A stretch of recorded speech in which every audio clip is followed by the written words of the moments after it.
I do want to point out, Kevin, though, that I thought your interaction between you and Christy Coleman this morning was absolutely adorable.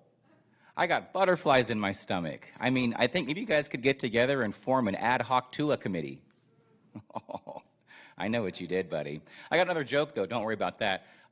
The section of the dais up there, the middle section between Mary Rickard and Tim Garman, you know what I refer to that as? A floating pile of garbage. I mean, that joke killed at Madison Square Garden. All right.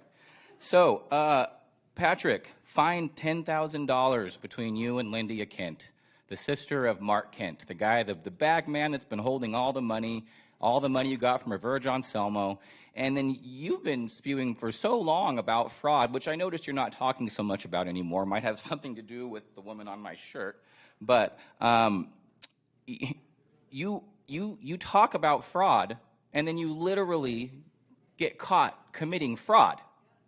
Do you see the absolute ridiculousness of that irony? She goes to prison for 9 years for the Mesa pattern of fraud. Apparently it was nothing but the Mesa pattern of hot garbage. What about the Patrick Jones pattern of fraud? Because at least it's true with you. So I saw you go on the news and you tried to pass the buck, say it was politically motivated, as if somehow the consequences for your own actions are politically motivated.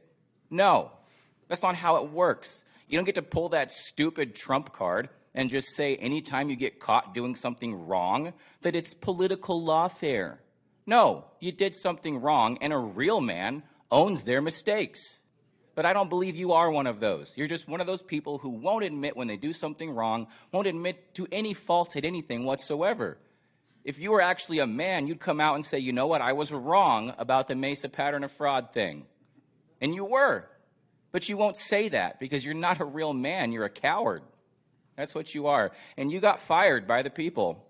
But here's the reason why you're still a threat to Shasta County, in my opinion, why people need to vote for Mary Rickard over Corky Harmon, because even though Patrick was fired by the people, do you really not think he's not going to be calling the shots from the sidelines? Because Corky clearly doesn't know jack shit about anything. So he's going to be talking to you the whole time. You're still going to be calling the shots from the sidelines.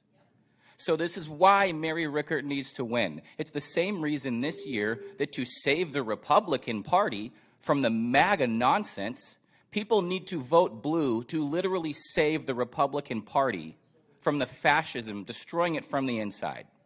And you three are a huge part of that fascism. So election's almost here. I can't wait for it to finally be over. This has been an incredibly stressful time for everyone.